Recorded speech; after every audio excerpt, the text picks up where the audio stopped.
C'est un scénario qui semble tout droit sorti d'un thriller géopolitique.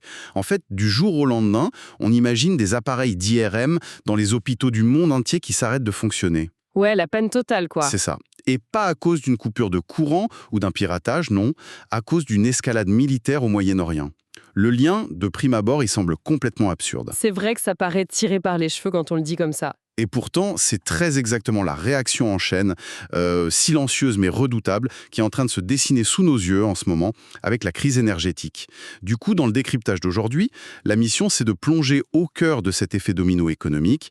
En se basant sur une documentation super détaillée, on va essayer de comprendre comment la guerre en Iran et les tensions mondiales transforment le marché de l'énergie. Et surtout, on va voir comment tout ce chaos crée une opportunité économique historique pour certains pays producteurs.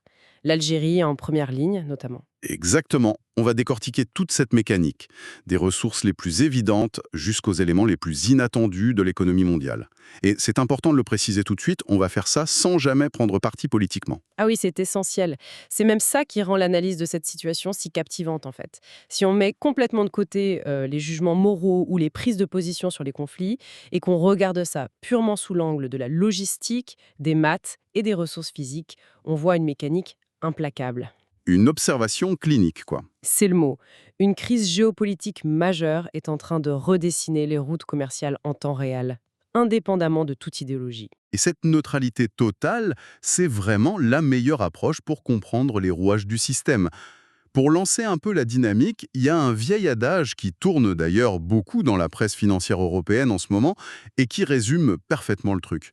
C'est le malheur des uns fait le bonheur des autres. C'est froid, ouais.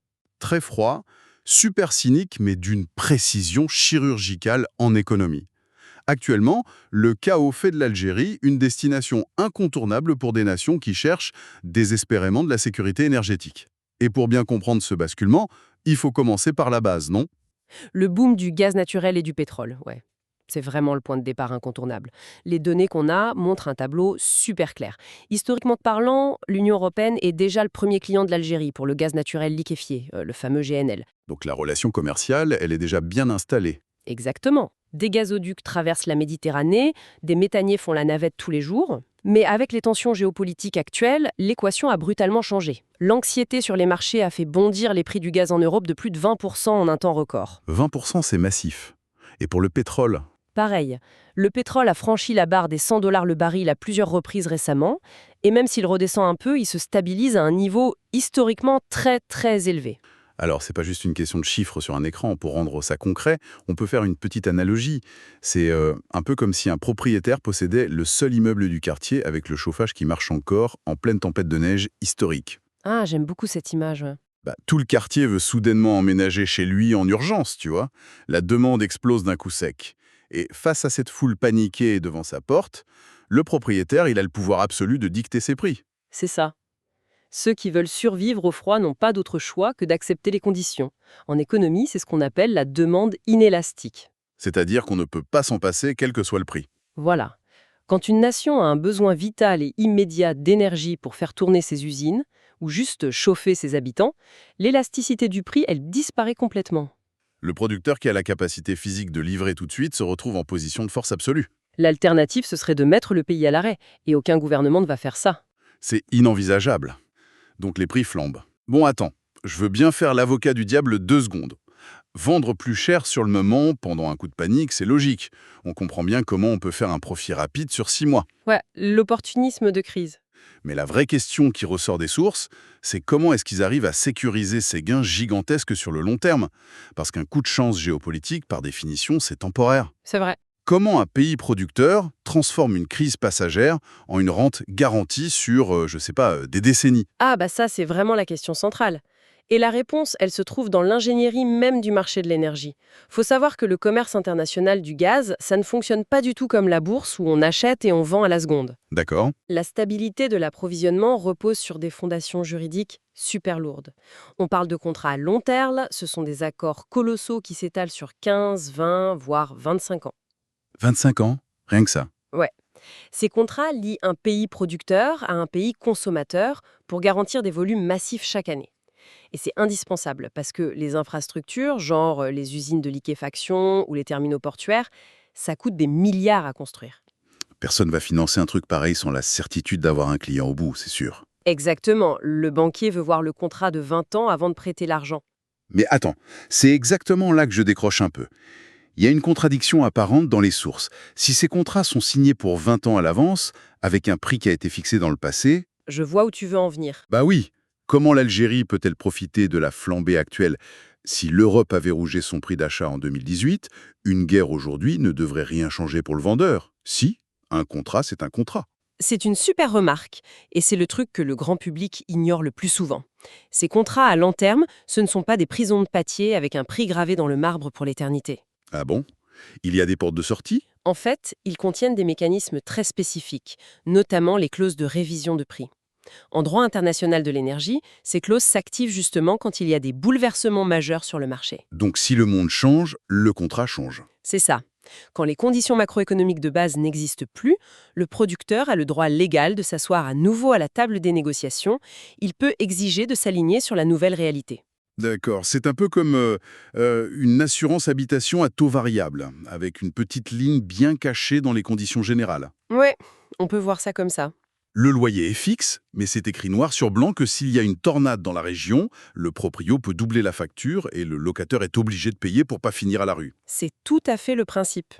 Et dans le contexte de forte tension mondiale, aujourd'hui, l'Algérie utilise à fond ces clauses de révision pour aligner ses anciens contrats sur les nouveaux prix records. Et c'est là que la magie opère. Voilà. Le pays sécurise des volumes de vente sur le long terme, tout en captant les hausses de prix du court terme, mais il y a un deuxième mécanisme dans cette crise, encore plus psychologique, c'est ce qu'on appelle la prime de risque. La fameuse prime de risque. On entend souvent ce mot dans la presse financière. C'est quoi concrètement? Le coût de la peur. C'est exactement ça, c'est le prix de l'anxiété. Dans l'énergie, les acheteurs ne payent pas juste pour la molécule de gaz physique qu'ils vont brûler.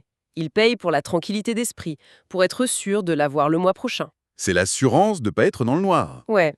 Et quand une guerre éclate, l'incertitude s'empare des salles de marché. Les routes maritimes sont menacées, les accords prennent du retard.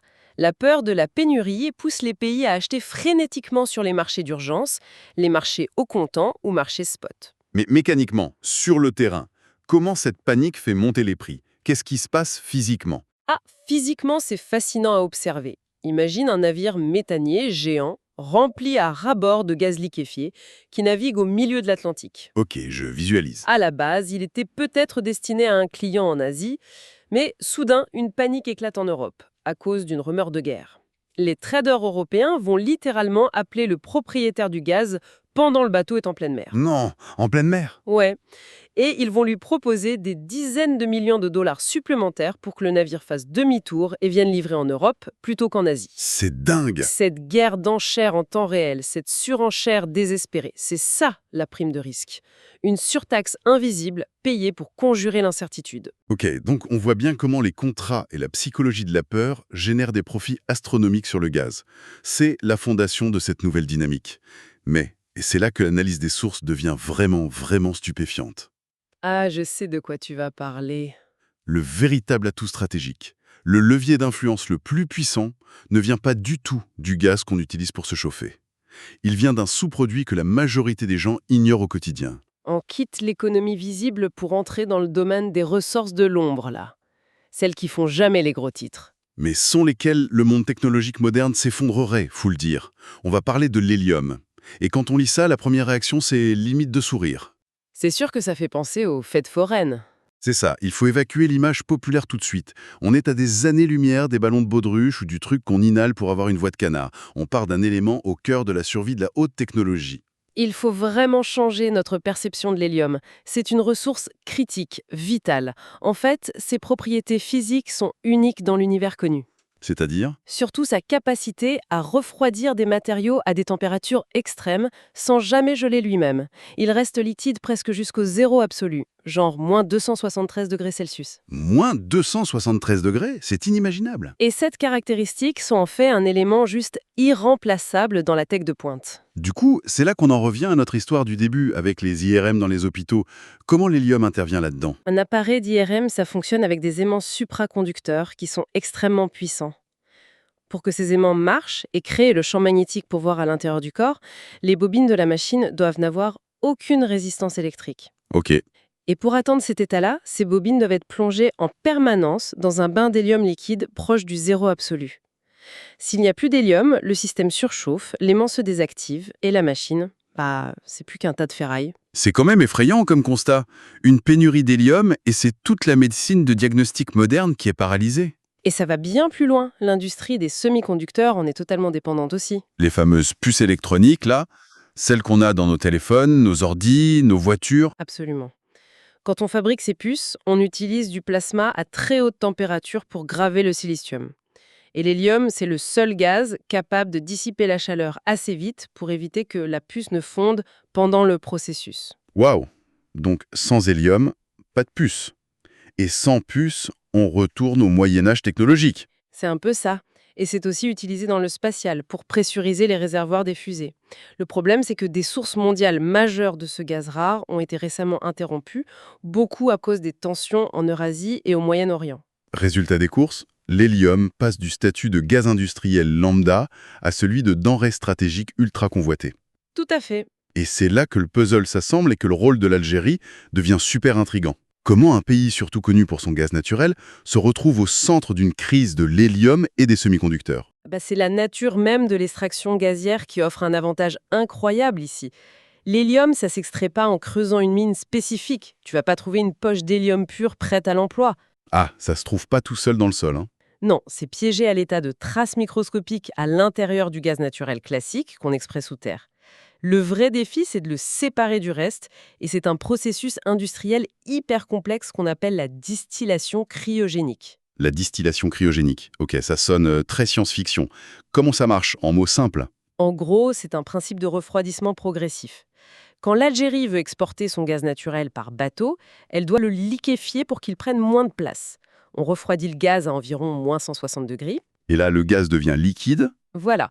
Mais l'hélium, tu te souviens de cette température de liquéfaction? proche du zéro absolu, moins 270 degrés environ. Exact. Donc, à moins 160, le gaz naturel est liquide au fond de la cuve, mais l'hélium, lui, reste sous forme de gaz. Il flotte tout en haut. Ah, c'est génial. Il suffit juste de le récupérer à la surface, à condition d'avoir l'équipement pour, bien sûr. C'est super ingénieux. Le gaz naturel sert en fait de véhicule de transport pour sortir l'hélium de terre. Et vu que l'Algérie extrait des volumes monstrueux de gaz pour sauver l'Europe, elle extrait mécaniquement plein d'hélium en parallèle. C'est ça.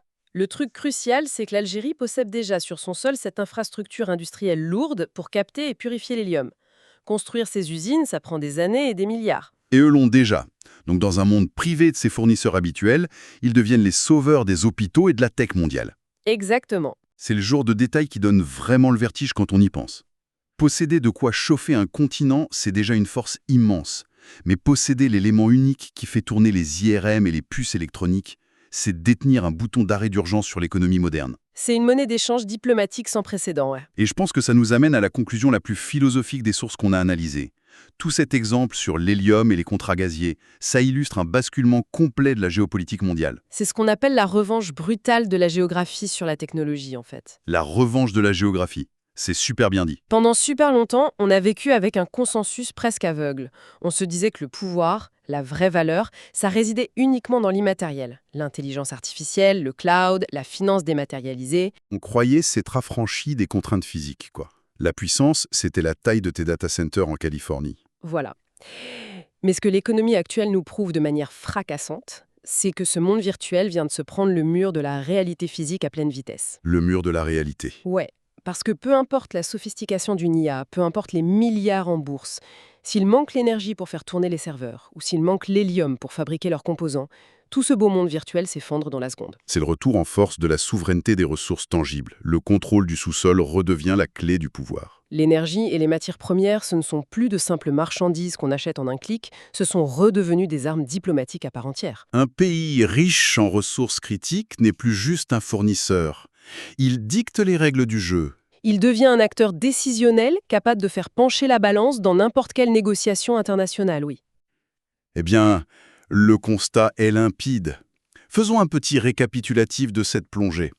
On a vu comment la guerre au Moyen-Orient et l'incertitude des marchés ont propulsé des pays comme l'Algérie au centre du monde. Une montée en puissance qui repose sur deux leviers. D'un côté, l'optimisation des contrats gaziers et la fameuse prime de risque. Et de l'autre, la valorisation de ces ressources invisibles, comme l'hélium, dont la médecine et la technologie dépendent aveuglement. Et je le rappelle, c'est une analyse purement factuelle basée sur la logistique, sans aucune prise de position sur les conflits.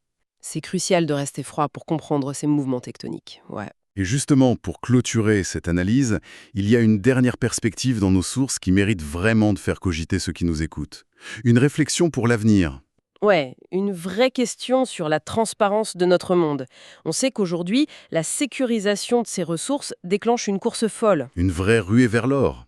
Et les plus grandes négociations énergétiques, celles qui verrouillent l'accès aux minerais critiques et aux gaz rares, elles se font en secret, à huis clos, entre chefs d'État et grands industriels. Loin des regards. La question, c'est que se passera-t-il le jour où la véritable ampleur de ces concessions secrètes éclatera au grand jour, quand on découvrira les volumes engagés et les compromis géopolitiques qui ont été acceptés dans l'urgence. C'est une pensée vertigineuse. C'est imaginer le moment où les puissances technologiques, qui se croyaient intouchables, vont se réveiller et réaliser qu'elles ont secrètement transféré les clés de leur survie à ceux qui contrôlent la Terre. Les locataires désespérés ont cédé le contrôle de leur futur aux proprios pour éviter d'avoir froid. C'est exactement ça. La dépendance physique aura toujours le dernier mot sur l'indépendance virtuelle. Voilà qui donne matière à réfléchir sur les véritables rapports de force de demain. Merci de nous avoir suivis dans ce décryptage et à la prochaine pour une nouvelle plongée dans les coulisses de notre monde.